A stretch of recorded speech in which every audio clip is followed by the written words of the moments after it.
짠내가 코끝이 아리도록 진동했다. 염전치는 갯벌에 머리를 쑤셔박고 나온 것처럼 마을에는 온통 퀴퀴하고 짙은 짠내음이 그득했다. 이곳이 바닷가와 딱 붙어있는 어촌이자 심지어 정말로 소금을 치느라 더욱 그러한 곳임을 감안해도 심했다. 사람들은 모두 창백한 얼굴을 비 맞은 꽃잎처럼 찡그리고는 행여나 빠르게 움직이면 아가리가 온통 소금에 절여지리라 믿는 것처럼 느릿느릿 움직이고 있었다. 오래도록 입은 흰옷이 그러하듯 저절로 나염되고 다른 기색이 낡은 지붕마다 파도처럼 쌓여있는 가운데 대로변 한가운데를 가로지르는 것은 눈을 불태울 것처럼 시뻘건 옷의 여자였다. 마을 이장이 마치 고목나무 매미처럼 달라붙어 그녀에게 쏘사기고 있었다. 아니 글쎄, 정말 이래도요. 그때 그 시체를 걷어올리고 난 다음부터 이렇게... 알 것 같소. 괜한 오지랖에 흉한 것을 불러들였군. 알아보시겠습니까? 원참 이렇게 진한 냄새는 처음이구려. 이 어촌, 옥리는 생각보다 그리 가난하지 않다. 그야 물고기를 잡는다 배를 띄운다 하는 마을은 대개 내륙에서 쫓겨난 사람들이 엉덩이를 붙이는 곳이라지만 이곳은 지천에 뻘밭이 널린 곳이다. 물 들어오고 나가는 기간이 길어 자염을 치기에는 이만한 곳이 없는 것이다.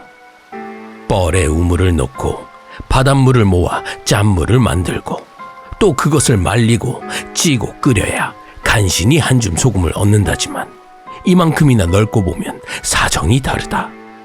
뗄나무를 웃돈을 얹어 사와도 만들어내는 소금의 대자면야 헐값이나 다름없었다. 더구나 근린에는 옥린을 제외하면 마을도 하나 없으니 저 넓은 갯벌이 모두 황금밭이나 다름없었다. 마을이 합심하여 창고에 쌓아놓은 소금은 모조리 풀면 3대가 먹고 살아도 모자람이 없을 지경이었다. 하여 이곳 옥린도 대개의 유복한 마을이 그러하듯 웃음기가 넘치고 아이들이 뛰어노는 곳이었다. 처녀들은 외지에서 사온 형형색색의 옷감에 자수를 놓으며 시집갈 날을 기다렸고 청년들은 아비를 따라 함수를 모으고 바닷물을 끓여 금을 빚었다. 근방 지역에서 제일이라는 소문을 듣는 옥림 소금은 한 대를 팔면 쌀 3점은 살 수 있었고 풍족한 생활은 곧 마을 자체의 활력을 불지폈다. 이웃 간에는 정이 넘치고 굽는이 없어 지내니 이곳이 곧 극락인가 했다. 그날이 오기 전까지는. 슬슬 마을의 인구가 불어나니 소금밭을 늘리자는 얘기가 나온 것이 화근이었다. 마을의 소금과 그 수익은 공동으로 관리하니 다같이 함수 우물을 놓을 곳을 찾으러 간 것이다. 그리고 그 가운데 장씨라는 사람도 있었다. 그는 남달리 선량했고 성실하였으며 어른께 공경하는 일도 소홀하지 않아 평판이 좋은 사람이었다. 그런 장씨가 새로이 뻘밭을 헤매다 찾은 것은 어떤 흰 천이었다. 물가에 잡쓰레기가 떠내려오는 일이야 드문 일도 아니지만 진창이나 다름없는 뻘밭에 하얀 천이 눈에 띄지 않을 리 없었다. 묘한 호기심이 장씨를 추근댔다. 저고리 옷고름인가 하여 당긴 얇은 흰 천은 당기면 당길수록 갯벌에서 자라는 풀처럼 쑥쑥 솟았다. 한 자, 두 자, 세 자. 이제는 이것이 당최 무엇에 쓰이는 것인가 궁금해 멈추기가 어려웠다. 그리고 마침내 턱하는 손맛과 함께 천이 올라오는 것을 멈췄다. 바닷물이 밀려나 좀 마른 뻘을 손으로 조금씩 파헤치자 천과 연결되어 있던 것은 뱃머리 폭이 꼭 장씨 몸통만한 얇고 작은 뱃머리였다. 간혹 먼 바다에서 뒤집혀진 것이 무슨 조화인지 이런 곳으로 흘러들 때가 있다. 아마도 뱃머리에 길하라고 써놓은 천이 풀려 일이 되었나 생각할 때쯤 장씨는 뱃머리 반대편의 흰천도 턱 걸리는 느낌을 받았다. 이번엔 무언가 건질까 싶어 조금 더 과감하게 갯벌을 헤친다. 오래도록 소금물 끓이는 일을 한 장씨의 팔힘은 여간한 문놈들과는 격이 달랐고 산머리라도 된양 뻘은 금세 흙을 뱉어냈다. 마침내 장씨의 손이 무언가에 닿았다.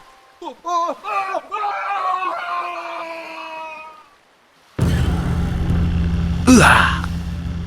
흙이 허물어지며 모습을 드러낸 것은 어떤 인형이었다.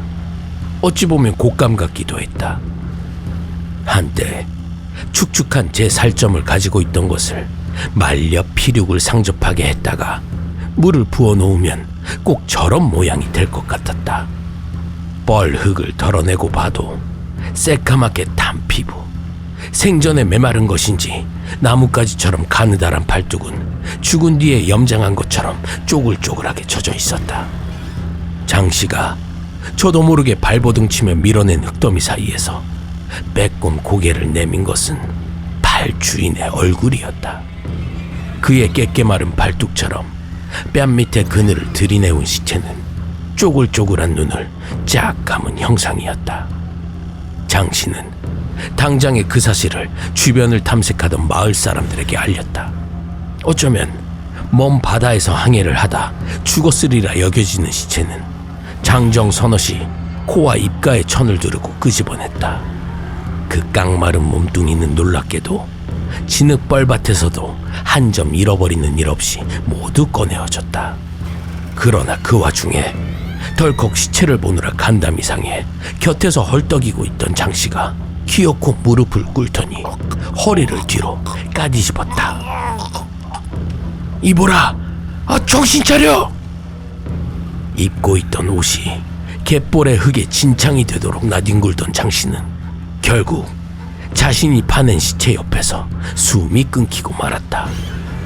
애통한 마음 갈 길이 없어 사람들이 장씨의 시체를 끌어안고 우는데 순간 어느 노인이 기겁하여 주저앉았다. 저거 어디 갔느냐? 사람들이 비통한 와중에도 놀라 고개를 돌리자 놀랍게도 방금 꺼낸 뻘밭의 시체가 자취를 감춘 게 아닌가. 파묻힌 배와 이어진 흰천이 짐승 이빨로 물어뜯은 양 거칠게 찢겨져 나부끼는 뒤로 죽은 이는 온데간데 없이 시체가 있었던 자리로부터 육지까지 긴 발자국이 나 있었다. 마치 방금 전까지 죽어있던 시체가 벌떡 일어나 공중공중 마을로 내달린 것처럼. 불길한 징조 앞에서 마을의 분위기가 극도로 위축되었다. 가엾게 죽은 장씨의 장례를 치르는 와중에도 사람들은 종종 두려운 눈으로 사위를 살피곤 했다. 거기에 더욱 박차를 가한 것은 실제로 그 일을 목격한 자가 점차 숫자를 늘리고 있다는 점이었다. 밤중에 어르신들 야참을 챙긴다며 부뚜막에 홀로 나온 안악이 불을 돋구고 있는데 갑작스레 인형이 나타나더란다. 아직 어두울 때 혼자 뒷간에 가지 못하는 막내동인가 싶어 뒤를 돌아보자 껑퉁하니 큰 키에 부지깽이처럼 메마른 팔다리를 휘적거리는 시체가 풀숲 속을 사사사사사 하고 네 발로 달리더라는 것이다. 그 모습을 보고 뒤로 넘어간 그 여인을 시작으로 점점 많은 사람들이 그놈을 목격했다. 말린 배처럼 쭈그러든 머리에 젖은 실뭉치 같은 머리칼을 달고 어둠 속을 휘젓고 다니는 시체의 소문이 사람들의 등허리를 훑었다. 그리고 그때부터 기묘한 짠내가 마을 전체를 휘감았던 것이다. 아주 오래도록 젖게 내버려둔 진창의 물처럼 퀴퀴하고 썩어가는 짠내였다. 행여나 숨을 크게 들이쉴 적이면 당장 간장과 비장을 쏟아낼 것처럼 거칠은 기침을 하게 만드는 냄새. 바깥 일을 하고 돌아온 사내들의 목에는 전에 없이 소금기가 띠처럼 둘러졌다. 마을은 불안에 잠겼다. 장씨를 제외하고서라도 그 흉물을 보고 쓰러져 죽은 자가 벌써 2를 넘긴 상황이었다.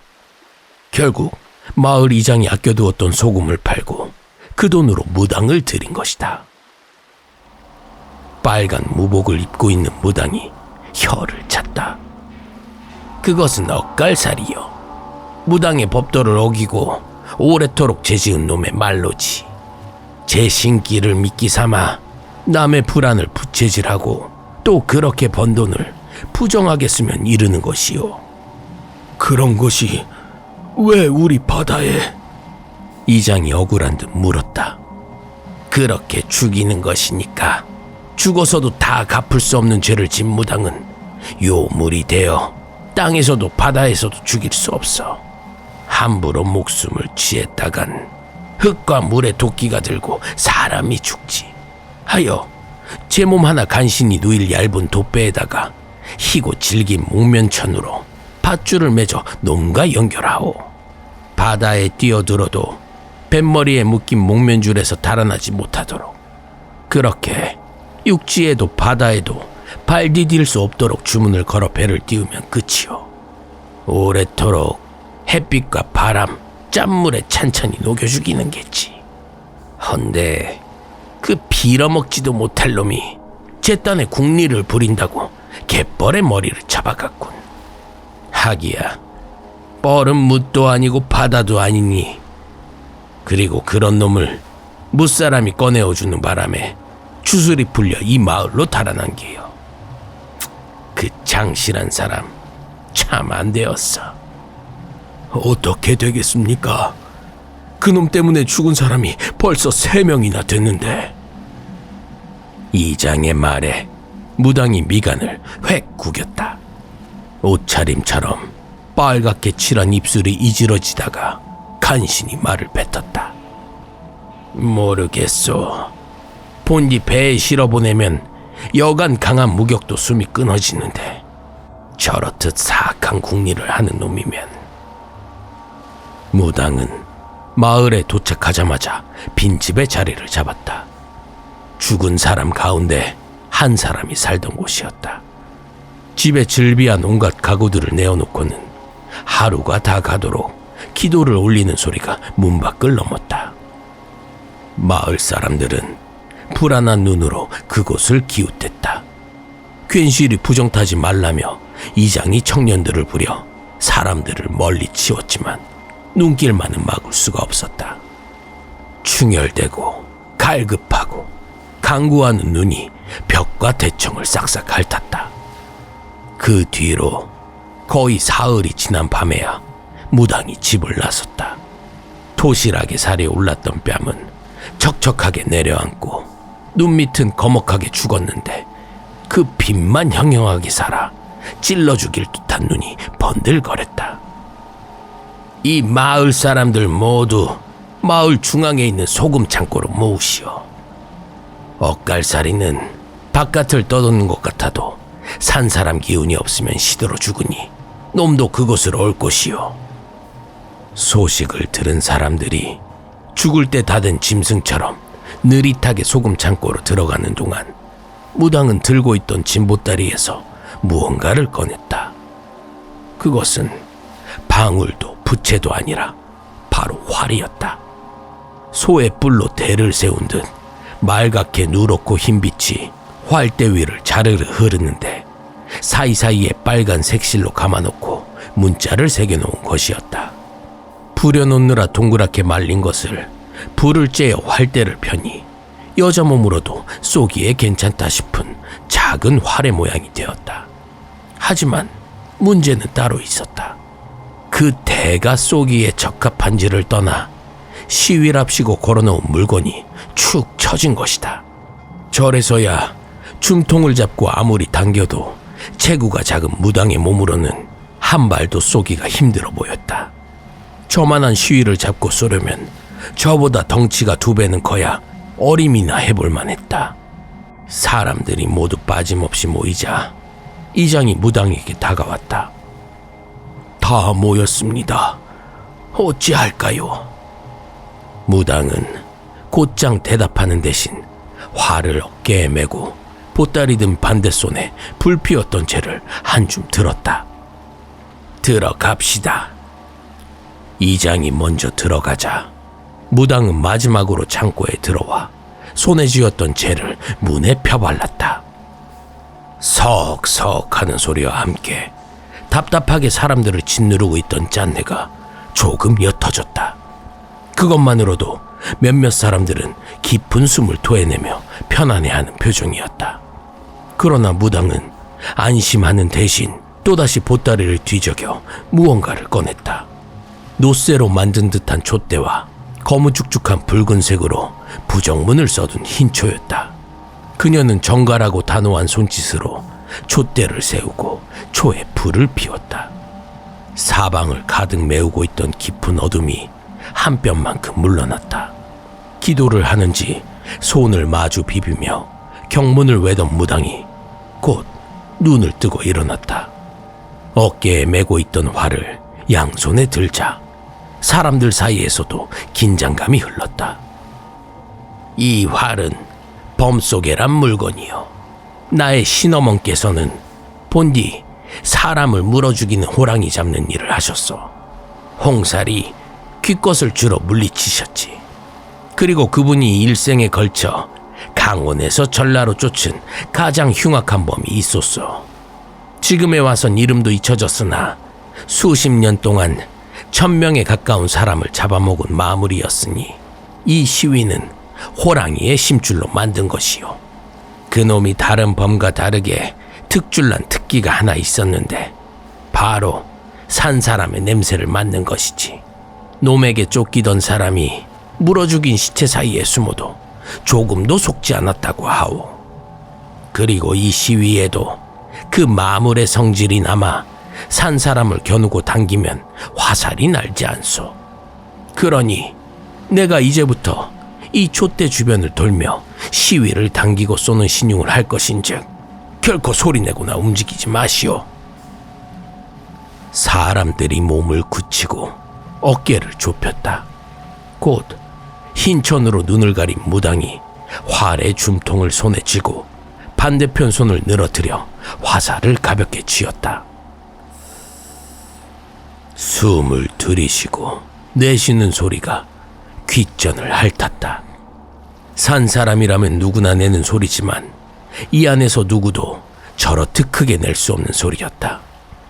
겁먹은 마을 사람들의 눈동자가 촛불이 닿지 않는 공간의 어둠 속을 비칠비칠 헤맸다.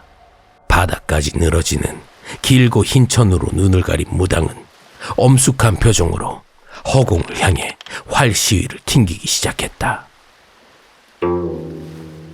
흔히 비파나 가야금을 연주하듯 일정하고 낮은 음이 퉁퉁 허공을 맴돌았다. 무당은 사방에 선 사람들을 향해 빙글빙글 돌며 높낮이를 가려 시위를 튕기긴 했지만 5, 6월 어린 초목의 가지처럼 축 늘어진 시위가 내는 소리는 반대편이 푹 꺼진 북을 두드리는 것처럼 매가리가 없었다. 그러나 한순간 조심스럽게 촛대 근처를 겨눈 활의 시위가 빠 하고 우는 소리를 냈다. 늘어져 있던 활대가 팽팽하게 힘을 받는 소리였다.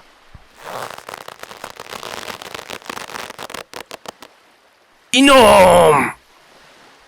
지극히 숙련된 무인이나 할 법한 솜씨로 활을 당긴 무당이 불을 토해내듯 소리쳤다. 숨을 들이키는 순간을 반의 반으로 나눈 듯한 창졸간에 꼬리깃이 붉게 칠해진 촉없는 화살이 한껏 당겨진 시위 끝에 얹히고 쏘아져 날아갔다. 이장의 눈에 짧은 거리를 자맥질하듯 힘껏 몸을 뒤채는 살이 일렁일렁 불타고 있던 초심지의 끄트머리를 정확하게 꿰뚫는 것이 보였다. 크아! 사람의 것이라고는 믿을 수 없는 종류의 비명소리가 공기를 떨쳐 울렸다. 심장을 쏘인 촛불이 확 꺼지며 아무도 모르게 사위에 들이운 얇고 투명한 천이 잡아 찢겨지듯 바깥 공기가 한순간에 바닥을 낮게 채웠다. 짠내가 확 사라짐과 동시에 더운 물 같은 것이 튀어 사람들의 얼굴을 적셨다. 기겁을 하고 놀란 사람들이 소매며 옷동으로 그것을 닦아내느라 정신이 없었다. 덜그럭거리며 흔들리던 창고의 문이 기어코 광소리와 함께 열려 바람을 들이켰다. 마을 사람들의 눈동자가 비명이 터진 곳을 바라보자 거기에는 마치 썩은 짐승 시체처럼 쪼그라든 고깃덩이가 화살에 꿰뚫려 꽂혀 있었다. 그 작은 몸피는 그렇잖아도 가늘던 엇갈사리를 걸레처럼 쥐어짠 모양새. 아닌 게 아니라 그 근처에 있던 마을 사람들은 썩은 핏물 같은 것을 뒤집어 쓴 상태였다. 그러나 사람들이 더욱이 놀란 것은 엇갈사리를 쏜 무당을 보고 나서였다. 앞발이 장정 몸통만한 거대한 짐승의 발톱에 찢긴 듯 가슴이 터져나간 무당은 시위가 끊어진 활대를 부여잡고 숨을 거둔 채였다. 마치 화살을 쏘아낸 순간 마주 가슴을 핥히어진 것처럼 아름답던 활대도 그 중간이 북 꺾여 있었다. 그 뒤로 마을은 평화를 되찾았다.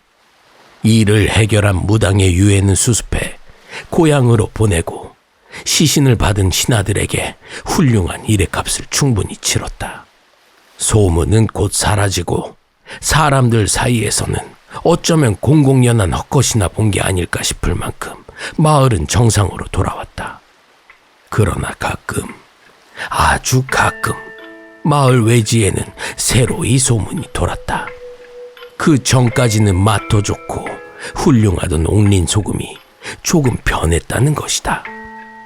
맛도 모양도 그 값도 변하지 않았지만 간혹 그 소금의 밥을 해먹은 이가 이유도 없이 미쳐버리게 된다는 그런 소문이었다.